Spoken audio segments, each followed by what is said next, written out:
할렐루야. 오늘도 우리가 함께 모여 예배함이 기쁨인 줄 믿습니다. 하나님 앞에 함께 모여 예배하는 모든 지체들 가운데에 말씀의 은혜가 가득하기를 간절히 소망합니다. 성도가 살아가며 하나님의 일을 판단할 때가 있습니다. 나의 주변에서 일어나고 있는 사건들에 대해서 혹은 어떤 문제를 일으킨 한 인물에 대해서도 판단하곤 합니다. 특별히 교회와 같이 어떤 무리가 함께 모여있는 자리에서는 소문이 참 무서운 것 같습니다. 이게 보면 누군가의 입을 통해 그 사람의 견해가 살짝 가미되고, 또 그걸 들은 그 사람의 견해가 또 살짝 더해지고, 또 그걸 들은 견해가 살짝 첨가되다 보면은 언젠가부터는 실제 있었던 사건과 전혀 다른 종류의 사건으로 변하기도 하고, 엄청나게 과장되어서 이전에는 아주 작았던 일이 눈덩이만큼 커지는 그런 일들을 우리가 경험하고는 합니다. 우리는 그런 속담을 알고 있습니다. 발 없는 말이 어디까지 가죠? 천리를 가죠. 그리고 소문난 잔치에 먹을 것이 없다라는 속담도 있습니다. 이런 속담들은 소문이 얼마나 과장되기 쉬운지, 그리고 얼마나 빠르게 흘러나가는지에 대해서 우리에게 알려줍니다. 오늘 우리가 함께 읽은 하나님의 말씀, 사도행전 11장의 말씀을 보면 소문으로 인해 오해가 생겼다고 그 오해를 서로 만나 대화를 푸는 장면을 우리가 볼 수 있습니다. 오늘 우리가 함께 말씀을 통해 하나님께서 초대교회 가운데 어떻게 역사하셨는지, 그 소문 가운데 있는 초대교회를 어떻게 회복하시는지에 대해서 함께 나눠보고자 합니다. 먼저 우리는 이 말씀을 다루기 위해 가이사랴에서 있었던 일에 대해서 먼저 봐야 합니다. 베드로는 욥바에 머물고 있었고요, 고넬료라고 하는 사람이 가이사랴에서 머물고 있었습니다. 가이사랴의 고넬료와 욥바의 베드로는 하나님의 명령을 듣고 하나님의 명령대로 행하게 된다는 것을 우리가 잘 알고 있습니다. 고넬료에게 주신 하나님의 명령은 이것입니다. 사도행전 10장 5절 말씀인데요, 우리가 한 목소리로 읽어보도록 하겠습니다. 사도행전 10장 5절 말씀을 함께 읽겠습니다. 내가 지금 사람들을 욥바에 보내어 베드로라 하는 시몬을 청하라. 아멘. 하나님께서는 욥바에 한 사람이 있을 거야, 그 사람을 네가 데려와서 함께 말씀을 들어라 라고 말씀하지 않으시고요, 정확한 한 인물을 찝으시면서 그 사람을 데려오라고 말씀하십니다. 그 사람은 특별히 초대교회의 지도자 중 한 사람이었던 베드로입니다. 그런데 또 놀라운 것은 베드로를 향해서도 하나님은 환상과 함께 하나님의 명령을 주셨다는 것입니다. 3번의 보자기의 그 환상을 우리는 잘 알고 있지 않습니까? 3번 내려오는 그 보자기 가운데 부정한 짐승들이 가득합니다. 그런데 하나님께서 자꾸 그거를 먹으라 그러십니다. 먹으면 안 되는 짐승들인데 자꾸 먹으라고 합니다. 베드로는 어떻게 반응합니까? 당연히 안 된다고, 내가 그럴 수 없다라고 이야기를 하는 장면들을 우리가 기억을 합니다. 부정한 짐승을 어떻게 하나님 보시는 그 앞에서 내가 먹겠습니까? 라고 고백하는 그 베드로의 모습을 우리가 기억합니다. 두 사람에게 하나님은 명령을 주셨습니다. 사실 한 사람 한 사람에게 주어진 명령을 살펴보면요, 우리는 그 의미를 이해하기 어렵습니다. 고넬료에게 주어진 명령, 한 사람을 청하라고 하십니다. 그게 무슨 의미일까요? 잘 모르겠습니다. 베드로에게 주신 명령, 자꾸 먹으래요. 부정한 것들을 먹으라고 합니다. 무슨 의미일까요? 잘 모르겠습니다. 그런데 이 두 사람의 명령을 합쳐보면 하나님이 무엇을 원하고 있으신지 우리는 깨달을 수 있다는 것이죠. 우리가 살아가다 보면 그런 때가 많습니다. 왜 이런 일들을 하나님께서 나에게 이루실까? 무엇을 위해 하나님께서 이렇게 나를 이끌어 가실까?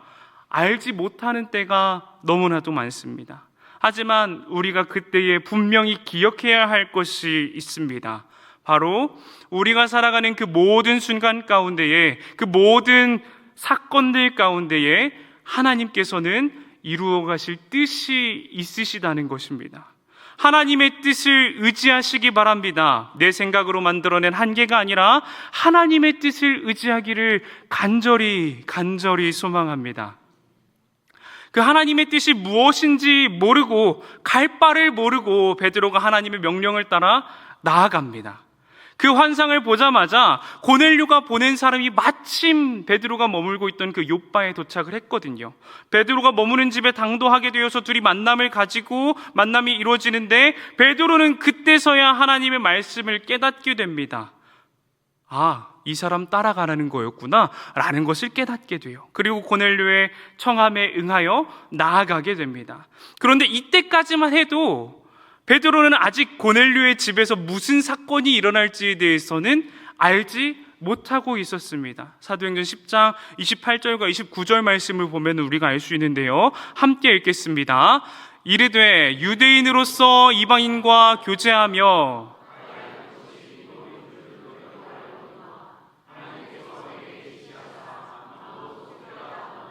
깨끗하지 않다 하지 말라 하시기로 부름을 사양하지 아니하고 왔노라. 묻노니 무슨 일로 나를 불렀느냐. 아멘. 베드로가 이해하고 있었던 그런 하나님의 명령은 딱 이 정도까지입니다. 내가 너 만난 것이 속되고 깨끗하지 않음을 알지만 하나님이 명령하셨기 때문에 내가 거절하지 않고 왔어. 그런데 무슨 일로 나를 찾았어? 라고 묻는 겁니다. 무슨 일로 나를 찾았어? 여전히 베드로는 하나님의 뜻이 무엇인지 몰랐던 겁니다. 그리고 고넬료 역시도 베드로가 이곳에 온 이유를 모르고 있습니다. 하지만 베드로는 고넬료가 하나님의 명령을 따라 행했다는 것을 듣고서는 하나님의 의도를 깨닫게 됩니다. 사도행전 10장 34절과 35절 말씀을 제가 읽어드리겠습니다. 베드로가 입을 열어 말하되 내가 참으로 하나님은 사람의 외모를 보지 아니하시고 각 나라 중 하나님을 경외하며 의를 행하는 사람은 다 바르시는 줄 깨달았도다. 아멘. 그리고 그 모인 자리에서 하나님의 주신 명령을 행하게 됩니다. 그 명령은 복음을 전하는 것이고, 처음 베드로를 부르실 때 예수님께서 약속하셨던 사람을 낚는 어부가 되게 하신다라고 하셨던 그 약속의 성취이기도 하고, 세례를 주고 교회를 그 자리에 세우는 것이었습니다. 그리고 말씀을 듣는 그들에게 성령이 임하는 모습을 보고서 베드로는 그 자리에 모인 고넬료의 가족, 즉 이방인들에게 세례를 베풀고 교제를 나누며 유숙하게 됩니다. 그렇습니다. 하나님은 베드로의 생각을 깨고 사람의 생각을 깨고 자신의 뜻을 이루어 가신 분이십니다. 사람의 뜻과 사람의 의도대로 하나님이 움직이는 것이 아니라 하나님, 그 거룩하신 하나님의 뜻대로 움직이시는 분이심을 우리는 기억해야 합니다. 성도는 하나님의 뜻대로, 하나님을 뜻대로 움직이는 것이 아니라 하나님의 뜻대로 움직이는 존재임을 우리가 기억해야 합니다. 그 명령에 순종하며 하나님의 뜻에 순종하는 기쁨을 누리시기를 간절히 소망합니다. 고넬료의 가정이 세례를 받은 것은 너무나 기쁜 일입니다. 너무나 감사한 일이에요. 여기까지만 보면은 너무나 아름다운 사건이고 아름다운 일입니다. 그런데 중요한 것은 베드로가 예루살렘에 돌아갔을 때 그 교회의 반응입니다. 교회의 반응이에요. 예루살렘 교회는 이미 여러 소문으로 가득했습니다.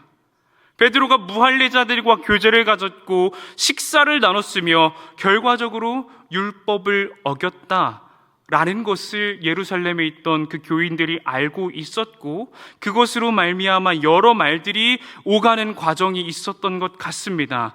그런데 그 교회가 베드로가 도착하기도 전에 그 소식을 어떻게 접하였을까요?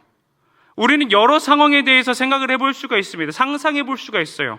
베드로가 욥바에서 이방인의 청함을 받아 떠나는 것을 본 사람이 있었을 수도 있습니다. 그리고 어쩌면 가이사랴에서 베드로를 본 사람이 있었을 수도 있습니다. 그리고 어쩌면 베드로와 함께 갔던 몇몇 형제들, 그 형제 중 한 사람이 먼저 예루살렘에 가서 그 소식을 전했을 수도 있습니다. 그런데 예루살렘 교회가 베드로를 향해 네가 무할례자들과 먹었다라고 말하는 것을 보면은 저는 세 번째일 가능성이 가장 높다고 생각이 됩니다. 교회가 어떻게 이 이야기를 알게 되었는지는 중요하지 않지만 예루살렘 교회의 반응은 차가웠습니다. 복음이 이방에 전해지고 말고가 중요한 것이 아니라 그들에게 중요한 것은 딱 한 가지였습니다. 사도행전 11장 3절 말씀을 함께 읽겠습니다. 함께 읽겠습니다. 이르되 내가 무할례자의 집에 들어가 함께 먹었다 하니. 아멘. 교회의 반응은 이것입니다. 네가 율법을 어겼다. 네가 무할례자들과 교제하고 교류하며 하나님을 더럽혔다. 세례, 성령 그런 건 모르겠고 너는 일단 죄인이다 라는 정죄가 먼저 나오는 것입니다. 교회가 이렇게 베드로를 대하는 이유가 무엇일까요? 그 머릿속에 한계가 정해져 있었기 때문에 그렇습니다. 하나님은 유대인의 하나님이기 때문에 헬라인에게 그럴 리가 없다. 하나님은 유대인만 사랑하시기 때문에 그럴 리가 없다라고 여기기 때문에 그렇습니다. 하나님의 뜻을 알려고 하지 않고 스스로의 생각으로 판단하는 것이기 때문에 그렇습니다. 하나님의 명령과 율법 중 무엇이 더 중요하겠습니까? 하나님의 명령과 사람이 해석하여 확대한 율법 중에서 무엇이 더 중요하겠습니까? 성도는 신앙생활을 하면서 교만함을 주의해야 합니다. 우리는 교만해서는 안 됩니다. 하나님의 뜻보다 내 뜻이 우선되어서는 안 됩니다. 하나님의 뜻보다 내 감정이 우선되어서는 안 됩니다. 내 마음대로 하나님의 뜻을 재단하면 안 됩니다. 예루살렘 교회는 복음이 전해졌다는 기쁨보다 하나님의 뜻이 이 세상에 다시 한번 선포되었다는 그 기쁨보다도 베드로가 무할례자와 함께 먹었다라는 것에 분노하고 있습니다. 하나님의 일하심이 중요한 것이 아니라 율법이 더 중요한 것입니다. 우리는 이 장면을 통해서 신앙생활하는 사람과 종교생활하는 사람의 차이를 볼 수가 있습니다.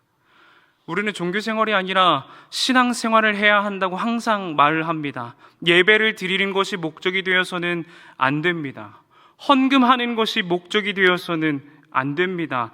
기도하는 것이 나의 의가 되어서는 안 됩니다. 우리의 목적과 우리의 의는 하나님임을 기억해야 합니다. 디모데후서 3장 5절 말씀에서 이렇게 기록합니다. 경건의 모양은 있으나 경건의 능력은 부인하는 이 같은 자들에게는 내가 돌아서라. 아멘. 이 말씀은 바울이 디모데에게 권하는 말씀입니다. 경건의 모양, 즉 종교 생활은 있으나 경건의 능력, 하나님의 일하심을 신뢰하지 못하는 사람을 향해 하는 말입니다. 신앙생활은 하지만 그 삶이 변화되지 않고 이전과 똑같은 삶을 살아간다면 우리는 우리의 신앙생활을 점검해 볼 필요가 있습니다. 단순히 예배를 드린다고 하여서 그리스도인이 아닙니다. 예수 그리스도를 따라 살아가며 그 인생을 주님 앞에 드리는 사람들이 그리스도인들이요 성도인 줄 믿습니다. 물론 경건의 모양도 중요합니다. 하지만 더 중요한 것은 우리 마음의 중심인 줄 믿습니다. 그렇기에 우리는 하나님의 뜻을 구하며 하나님의 뜻을 분별하기 위해 더 예민한 신앙을 가져야 합니다. 하나님의 그 세미한 음성도 놓치지 않기 위해 집중하는 자세가 우리에게는 필요합니다. 그렇게 준비하는 사람에게 하나님은 말씀의 은혜를 더하시는 줄 믿습니다. 그래서 그 결과가 어떻게 될까요? 할례자들의 공격으로 말미암아 베드로는 교회 안에서 실각하고 어디 먼 곳으로 떠나게 될까요? 아닙니다. 베드로는 할례자들 앞에서 할례자들이 반박할 수 없는 말들로 하나님의 일을 증언합니다. 함께 9절과 11장 9절과 17절을 이어서 읽도록 하겠습니다. 먼저 9절을 읽겠습니다. 또 하늘로부터 두 번째 소리 있어 내게 이르되 하나님이 깨끗하게 하신 것을 내가 속되다고 하지 말라 하더라. 17절입니다. 그런즉 하나님이 우리가 주 예수 그리스도를 믿을 때에 주신 것과 같은 선물을 그들에게도 주셨으니 내가 누구이기에 하나님을 능히 막겠느냐 하더라. 아멘. 베드로의 증언의 핵심은 이 모든 일이 나의 뜻대로 이룬 것이 아니라 하나님이 이룬 일들이다라는 것입니다. 하나님이 이루신 일들입니다 라고 말을 하는 겁니다. 하나님이 이루신 일들이기에 교회는 이렇게 반응을 할 수밖에 없습니다. 사도행전 11장 18절 말씀을 제가 읽어드리겠습니다.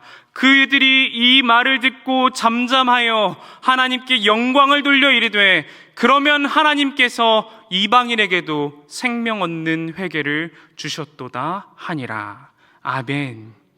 하나님이 이르신 일들이기에 하나님께서 영광 받으시는 것입니다. 그 결과가 어떻습니까? 복음이 확산되었습니다. 그리고 스데반의 사건으로 말미암아 피난 갔던 많은 사람들이 자신들이 있는 그 자리에서 복음을 전하고 하나님을 증언하며 예수 그리스도의 역사와 능력을 증언하자 그 복음의 범위는 더 확장되게 됩니다. 교회를 향한 또 충격적인 사건이 등장을 하는데요, 바로 20절과 21절의 사건입니다. 제가 다시 읽어드리겠습니다. 그 중에 그브로와 구레네 몇 사람이 안디옥에 이르러 헬라인에게도 말하여 주 예수를 전파하니 주의 손이 그들과 함께 하심에 수많은 사람들이 믿고 주께 돌아오더라. 아멘. 만약 교회가 베드로의 경우를 통해 경험하지 못했다면 베드로를 향했던 정죄의 화살이 이 지역에서 헬라인들에게 복음을 전하고 있는 무명의 전도자를 향했을 겁니다. 그리고 복음은 확장되지 못하고 유대인들의 종교로 남아 있었을지도 모릅니다. 이런 장면들에서 하나님의 역사의 놀라운 모습을 우리가 봅니다. 이런 장면들에서 하나님의 일하심이 놀랍다는 것을 우리가 봅니다. 원래 같았다면 그들을 율법을 어긴 사람들이라 정죄했을 교회가 22절과 같은 반응을 보입니다. 함께 22절 말씀을 읽도록 하겠습니다. 예루살렘 교회가 이 사람들의 소문을 듣고 바나바를 안디옥까지 보내니. 아멘. 결국 복음 증거의 역사는 베드로를 넘어 바나바를 통해 안디옥 교회가 세워졌고, 바나바를 넘어 바울을 통해 당시 고대 지중해 연안의 교회들이 세워지게 된다는 것을 우리는 기억하고 있습니다. 그리고 우리에게도 그런 역사적인 사건들이 있을 수 있음을 우리는 기대해야 합니다. 베드로와 같이, 바나바와 같이, 바울과 같이 하나님의 사역의 도구로 교회를 섬기고 사랑하며 나아가는 우리가 되기를 간절히 소망합니다. 우리는 오늘 이 말씀을 묵상하며 이런 질문을 갖게 될 수 있습니다. 베드로에게 찾아온 이 사건은 고난이었는가 아니면 기회였는가? 예루살렘 교회가 압박해오는 그 상황을 베드로는 고난이라고 여겼을까요? 아니면 기회라고 여겼을까요? 사실 우리가 살아가는 동안에 우리 역시도 이런 고민의 순간들이 찾아옵니다. 여러 소문으로 상처받고 하나님이 원하셔서 이렇다고 생각했지만 인정받지 못하는 때가 우리가 살아가는 동안에 찾아오게 됩니다. 그리고 때로 우리는 어쩌면 예루살렘 교회에 있었던 할례자들처럼 남의 행동을 판단하고 정죄하는 쪽에 서 있을지도 모르겠습니다. 고난입니까? 기회입니까? 이 질문에 먼저 답을 드리자면은 둘 다입니다. 사람 베드로에게 그 순간은 고난이고 곤욕이었을 겁니다. 여러 사람들이 자신을 바라보며 원망하고 혹은 분노하고 있는 그 상황 가운데에서 마음이 어렵지 않은 사람은 없을 겁니다. 마음이 힘들지 않은 사람은 없을 겁니다. 큰 곤욕이었을 겁니다. 하지만 복음 전도자였던 베드로에게 그 순간은 기회였습니다. 하나님의 일하심을 전할 기회, 증언할 기회, 하나님의 나라를 확장할 기회, 이 교회 가운데 하나님의 뜻을 바르게 전할 수 있는 기회였습니다. 하나님의 역사의 통로로서 쓰임받는 귀한 기회였던 것입니다. 우리의 삶에서 일어나는 많은 사건들 역시도 이와 같습니다. 사람으로서 생각할 때는 고난이지만 하나님의 시선으로 바라볼 때는 기회일 때가 참 많습니다. 사무엘상 10장 7절 말씀에서는 이렇게 기록하고 있습니다. 이 징조가 내게 임하거든 너는 기회를 따라 행하라. 하나님이 너와 함께 하시느니라. 아멘.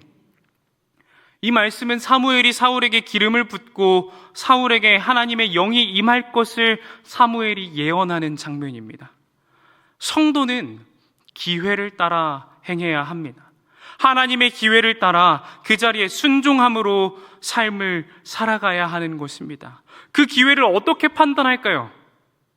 사무엘상의 말씀으로는 여호와의 영이 임하는 것이 중요하다고 말을 합니다. 오늘 우리가 함께 나눈 말씀 속에서는 성령이 임하였다라고 기록을 합니다. 그렇습니다. 우리가 그 기회를 판단하기 위해서 우리는 성령의 사람이 되어야 합니다. 오늘 베드로는 성령의 사람이었습니다. 하지만 예루살렘에 있었던 여러 할례자들은 율법의 사람들이었습니다. 성령의 사람은 하나님의 일을 올바로 볼 수 있고 그 일에 동참할 수 있습니다. 하지만 율법의 사람은 정죄하고 막으며 어떻게 보면 의도치 않게 하나님의 일을 대적하게 됩니다. 사랑하는 수원화산교회 성도 여러분, 우리는 율법의 사람입니까? 아니면 성령의 사람입니까?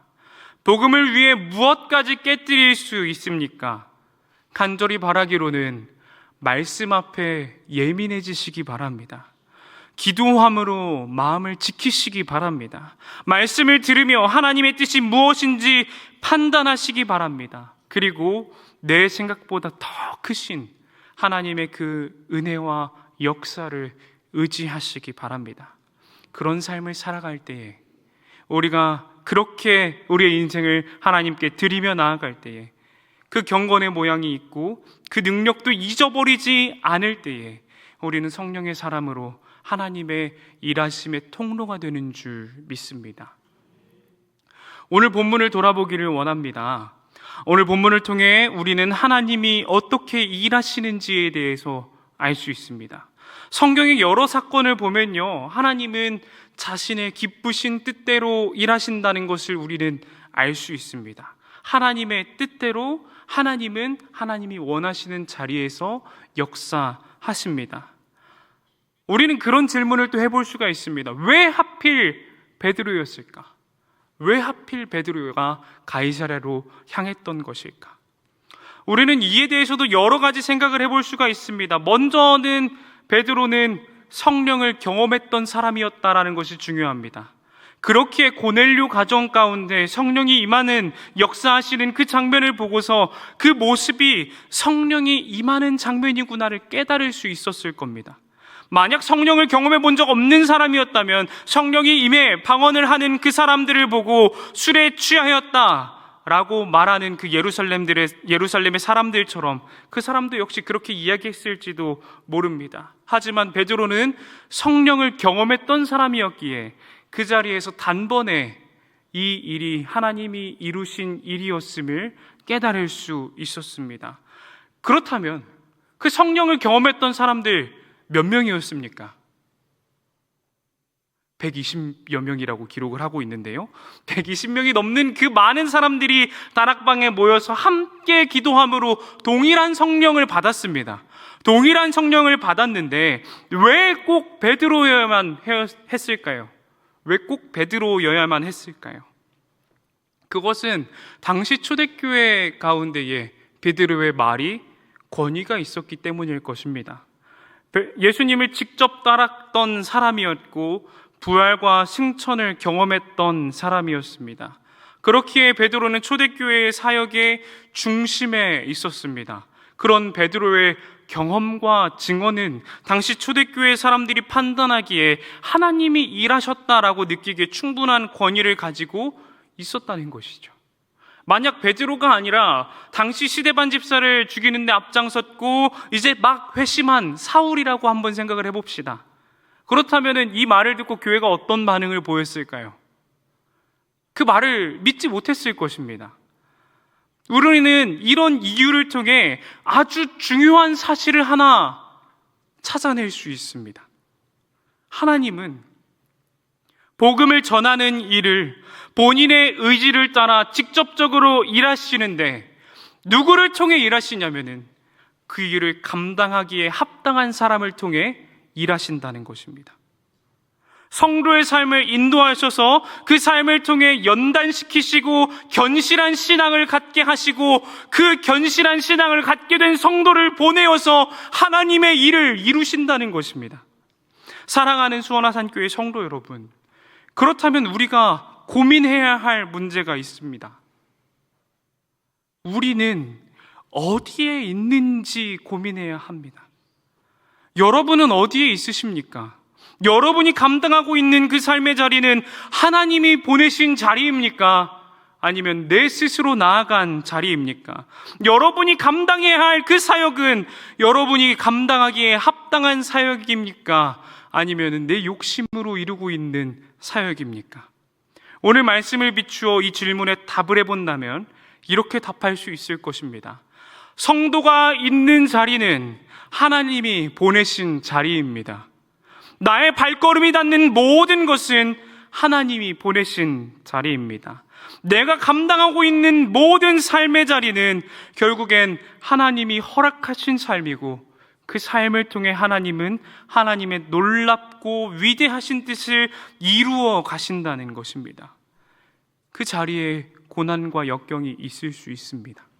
그 자리에 어려움이 있을 수 있습니다. 하지만 하나님께서는 그 고난과 역경 그리고 어려움을 통해서 쓰임받기에 합당한 성도의 모습을 빚어가시며 결국에는 맡겨진 사역에 합당한 사람으로 나아오게 하시는 줄 믿습니다. 그렇다면 우리가 우리의 삶을 감당할 자세가 나타나게 됩니다. 사람이 만든 한계, 내가 만든 한계에 갇혀 살아가지 마시기 바랍니다. 그 고난과 역경 앞에 두려워하지 마시기 바랍니다. 하나님은 그 삶을 여러분에게 허락해 주신 것입니다.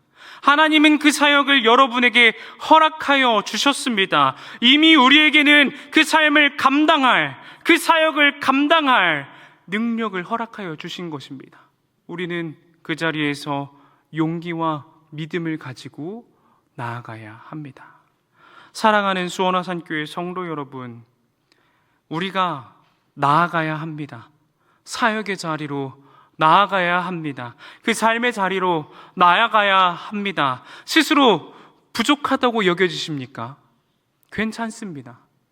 스스로를 믿지 마시고 나를 그 자리로 보내신, 나에게 그 사역을 맡겨주신, 나를 그 사역을 감당하게 하시는 하나님을 믿으며 나아갑시다. 그 담대한 믿음을 통해 나아갑시다. 그렇게 순종하며 나아갈 때에 사람이 만든 한계를 바라보는 것이 아니라 나를 통해 일하시는 하나님의 능력과 그 위대하심을 바라며 나아갈 때에 우리의 삶은, 우리의 인생은 하나님의 능력을 보이는 귀한 통로로서 쓰임받게 되는 줄 믿습니다. 그리고 그 통로로서 쓰임을 받는 그 일들을 통하여서 예수 그리스도가 심판주로 오시는 그날에 우리가 이 삶을 모두 마치고 주님을 다시 뵙는 그날에 주님께서 잘하였도다 착하고 충성된 종아라는 칭찬을 하여 주실 줄 믿습니다. 우리 수원화산교회가 하나님의 사역에 동참하여 하나님의 역동적인 능력과 일하심을 경험하는 귀한 교회가 되기를 간절히 소망합니다.